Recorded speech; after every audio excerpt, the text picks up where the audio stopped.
ये छठ पूजा है। ये छठ पूजा पूरे मानवता की पूजा है। ये वो पूजा है जिसमें हम सूर्य से मिलते हैं, उन्हें अर्घ देते हैं और कामना करते हैं कि वे संपूर्ण मानव जाति का कल्याण करें।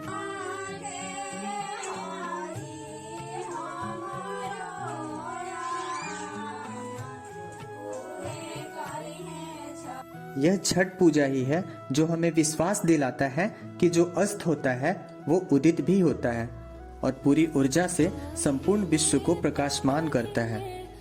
छठ हमें प्राकृतिक सिद्धांत सिखाता है और यह हमें भारतीय संस्कृति से जोड़े रखता है। चाहे अस्त हो या उदय, अंत हो या प्रारंभ, एक समान भाव से स्वागत सबका होना चाहिए। छठ को हम महापर्व के साथ साथ जीवन पर्व भी कह सकते हैं, क्योंकि ये त्योहार जीवन के नियमों को दर्शाता है। ये एकजुटता दिखाता है। यूं ही नहीं, घर से दूर गया हर कोई अपनों के साथ छठ मनाने को उत्सुक होकर घर लौटता है।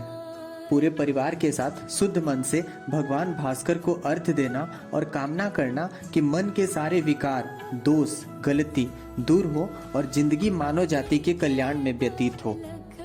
सूर्य, नदी, गन्ने, केले, अन्य फल, निर्जल व्रती, 3 दिन की कठिन उपवास, ये छठ है, ये प्यार है।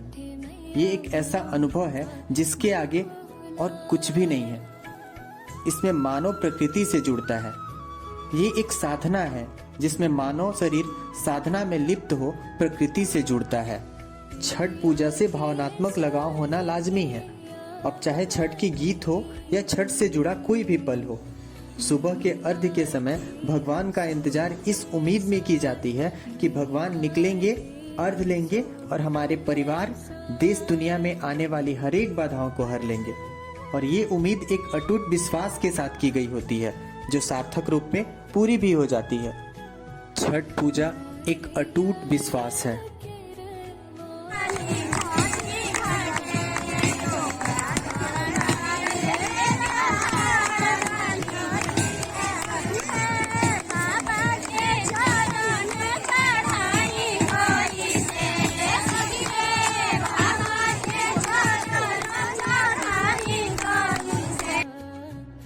हम जरा सोचें, जब हम सभी एक साथ सूर्य को अर्घ देते हैं तो कितनी सामूहिक कृतज्ञता प्रकट होती है। पूरी की पूरी सभ्यता और संस्कृति नतमस्तक हो जाती है उस पल के सामने। हम बता रहे होते हैं कि हम हैं तो सब कुछ है। नदियों से हम हैं, सूर्य हैं तो हम हैं। हमारे मेहनत से उगाए गए केले, गन्ने, फल, शुद्ध घी के बने ठेकुए, ये सब बताते हैं कि हम प्राकृतिक सौंदर्य के प्रति जिम्मेदार हैं। नदियों से मिले जल और सूर्य से मिली किरणों ने हमेशा मानवता को पाला और पोषा है। अगर इतिहास देखें तो बड़ी बड़ी सभ्यताएं नदियों के किनारे और सूर्य के प्रकाश के तले विकसित हुई। हमें छठ को संभालने की जरूरत है और छठ के साथ ही जरूरत है कि हम अपनी सभ्यता, संस्कृति और प्रकृति के सौंदर्य को केवल छठ में ही नहीं बल्कि हर पल, हर दिन और अधिक बढ़ाएं। तब जाकर हम छठ जैसा अनुभव हर पल महसूस कर पाएंगे। हमें छठ को संभाल कर अपनी अगली पीढ़ी तक पहुंचाने की जरूरत है और उन्हें यह बताने की जरूरत है कि वे छठ के सही मतलब को समझें और अपने जीवन में उतारें। हमें छठ को हमेशा मनाते रहना होगा, इसे और अधिक विस्तृत रूप देते रहना होगा। इस लोक पर्व के माध्यम से हमें अपने समाज को और अधिक सशक्त बनाते रहना होगा।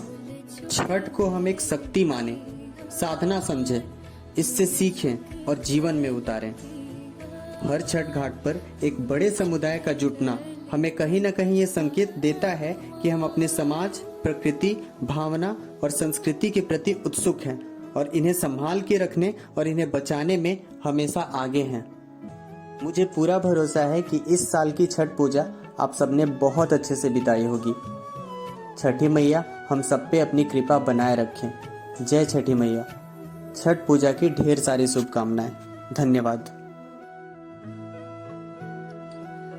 मैया की, सूरज भगवान की, छठी मैया की।